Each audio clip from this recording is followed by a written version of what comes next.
G'day guys, Star Sarge with our second mission at the Proving Grounds. Last time we did recon in it, this time we're holding the line.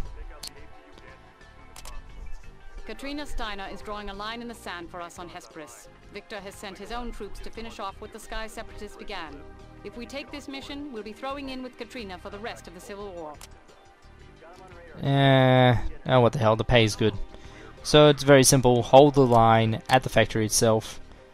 First of all, we're giving Falcon a little something to play around with. An Annihilator with a pair of long toms. We're giving one of our AI units, admittedly the one with the best stats, long toms. This is going to end badly. The Atlases are all standard. The other mechs we got all none have been changed. What I'm running in though is a new mech, one that I haven't actually ridden before. The Hopman Bob, equipped with heavy Gauss and heavy rocket launchers. This could potentially end really badly because I don't actually have all that much ammunition, but I should be able to alpha strike the living fuck out of just about anything. I mean, it does have a pair of medium lasers for backup, which will help a little bit, probably not much. Now, considering the amount of firepower I've got with the rest of my lance, I should be okay. So yeah, a low ammo loadout Hopman, and an Annihilator with long toms, and a whole bunch of weird loadout Atlases. All indicators point to Davion making an assault in force in the next few hours. And a gold-plated Fafnir. On the northern side of the perimeter. You folks take the south, and we'll field the east and west as targets present themselves. Copy that, Warbler. We have the south covered. SATCOM shows 3 lances moving on the Proving Grounds. Imminent contact. Contact! 900 meters! Warbler, we have these 3 covered. So they don't mess around with the start, and the enemy's that way, Falcon. You'll be able to tell exactly where she's shooting at. Long toms are not subtle. And I'm actually kind of surprised. Most of the times, I had to do this mission a few times. I'll explain why later. But a few times when it would start, the opening salvos from my guys, I would kind of take a bit of damage. Why? Because the AI does not understand ballistic arcs, and would kind of lob... There we go, that's what I was expecting. That knock just then, that was from long toms landing very, very close. Like that. Davion assault lance destroyed. Did anyone catch their markings? Who are these guys? Intel indicates the 4th Davion Heavy Guards. We'll be earning our pay today. We still have a lance pushing in from the east. Well, at least she hasn't shut down. That's the other thing that occasionally happens. Long toms generate a lot of heat, as we know. But the AI doesn't.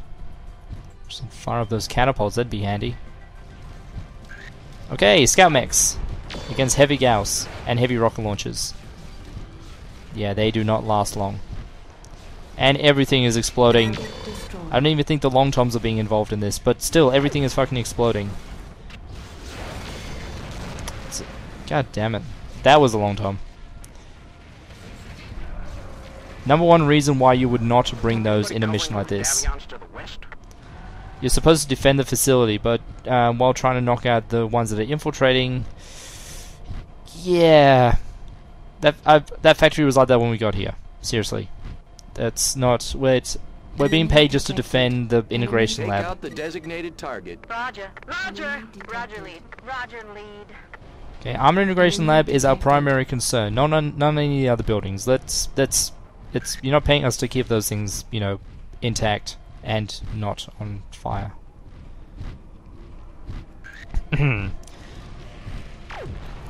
So the mission isn't too badly paced. They hit you with a fair bit right at the start and in rapid succession, but not all at the same time, so you can handle it. I mean, those 3 Templars get hit almost instantly by a full assault company, most of an assault company rather. Then that's followed by scouts, which you can mop up real damn quick. And then we get a heavy lance. In this case, Black Knights and longbows. And yes, longbows are assault mechs, but I don't give a damn. And also, the Fafnir comes into play. Except I don't think he can aim all that well. Come on, man, light him up. You got dual heavy Gauss. Do it. Do it. There you go.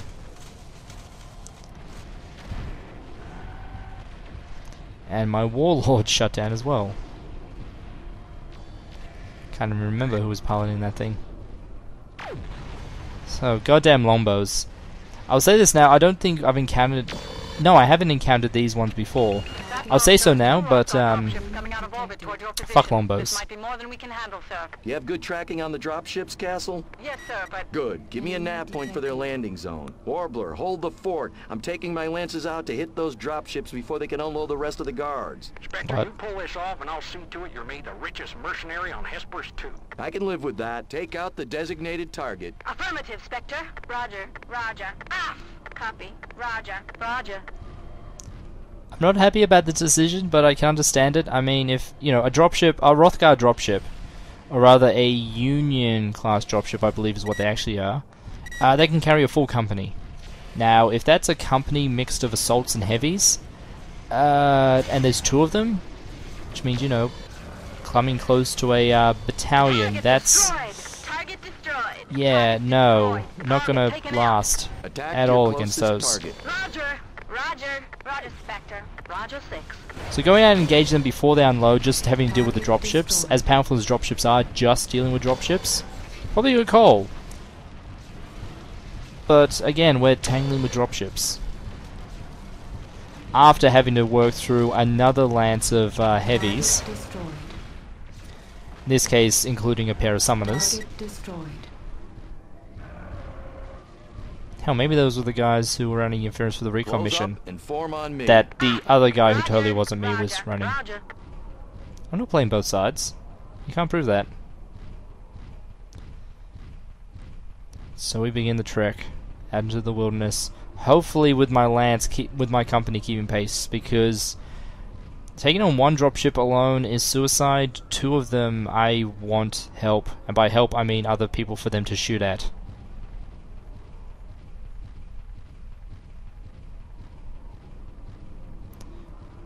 Fortunately, it's not too long of a trip out to where these guys are. You get within, so you get within 900 meters of Gamma, at which point you figure out that Contact with 2 Davion dropships. Looks like they hot drop some heavies as a screening force. Concentrate fire on the dropship engines. If it's worth doing, it's worth doing right. Take out the designated target. Affirmative, Okay. Spectre. Roger. Copy. that made no sense in context. Well, I mean, you know, I mean, like, I mean, it's a good saying that always makes sense everywhere, but ah, damn it, I think I missed. God, I don't have the ammo for this. And here comes the dropships. Suddenly, oh, god damn it. Suddenly shades of the ending to Mech Commander. Good news is rocket launchers have an insanely long range, very fast recycle, and I don't need to worry about aiming really because, you know, it's just a giant egg that's very slowly falling to the ground.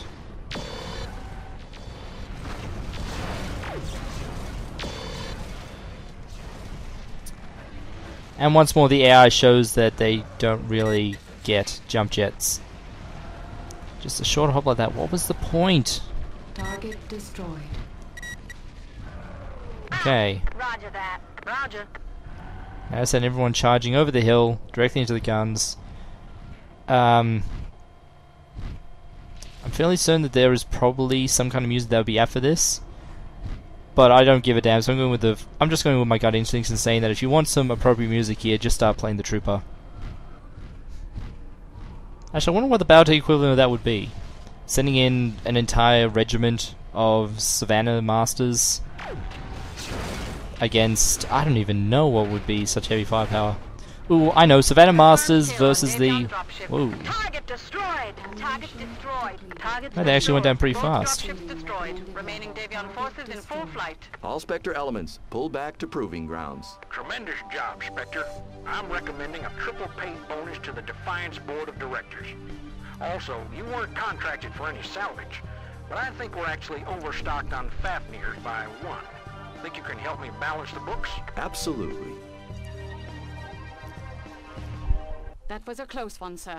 We drove Victor's guerrillas off and kept the proving grounds and Fafnir safe.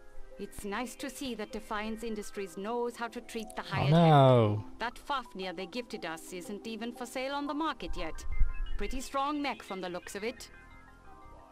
Oh, I lost Angel. But I got a Fafnir. I consider that to be profit. mean, after all, I mean, that's the second time she's had to eject from a mech. Ah, well. And ooh, we finally get some news. Katrina Steiner's talking about excellence and dedication, yada yada. 10 minutes. Calling for attacks on her brother Victor Davion. I mean, a lot of people tend to hate Victor, but that's a little bit strong. And that's no new news. So with that done, Hesperus 2 is done as far as Stein is concerned. This is fantastic. And that's actually the last bit that... well, actually not the last bit, we got one more for Davion's. After that, the game splits off completely. We have to head to New Avalon in order to help out with something. It's been a while since I played it, so you know this will be a learning experience for everyone. But New Avalon is the capital of the Federated Suns, so obviously a big thing is going to go down with that. So what about the Davions? Where do they end up? They end up on Tharkad. Tharkad, which is the capital of the Laren Commonwealth. Yeah, you can kind of see where this is going. So there you go. That's how you do the defense mission. Honestly, you want a lot of alpha to take down those dropships. A lot of very long range alpha capability, but you also want a bit of ammo and a bit of armor because you're in pretty much constant fighting until that bit. And it's not just against a few things. I mean, they threw 2 full companies practically at us. I think one Lancers of those 2 companies. Well, one of them was just lights, and the other one went toe-to-toe with the defenders in the Fafnir and the Zeusai, whatever. So yeah, you want a lot of firepower, and also enough ammunition or laser weaponry to withstand the duration. A lot of these runs I actually ran out of ammo pretty early on, and then I couldn't do bugger against those dropships, and then they were just having me to shit. So anyway, next video shall be the finale on Hesperus, where we do the Davions, where we try to clean up what the Davion Heavy Guards tried to do and failed. Yep, they need mercenaries in order to actually do stuff. So, actually, the final thought with my broken brain. A full regiment of Savannah Masters versus whatever that AC-2 battleship monstrosity thing was in the Battletech thread. That'd be pretty entertaining to watch. Mech of the mission is the Timberwolf's younger cousin, Jade Falcon's Summoner. One of the earlier Omnimechs to be built, it is designed as a fast, heavy combat machine, with an XL engine and jump jets giving you great mobility for a 70-ton design, and a solid 9 tons of armor. The primary configuration only uses 3 weapons, an ER-PPC, LBX-10 autocannon and an LRM-15 rack. A simple mix which gives it a lot of punch at medium range. This is also responsible for its codename, the Thunder of the LBX mixed with the Lightning of the PPC, gaining it the spheroid name Thor, to match the similar-looking Loki, which was actually partially based on the Summoner. Most variants tend to use an asymmetrical build, as with the Prime, such as the Convict Charlie with an ER large laser and a UAC-20, making it a deadly street-fighting brawler. Overall, despite its age, the Summoner is one of the most capable designs in clan use, along with the lighter-armed but heavier Timberwolf and the thin-skinned Hellbringer.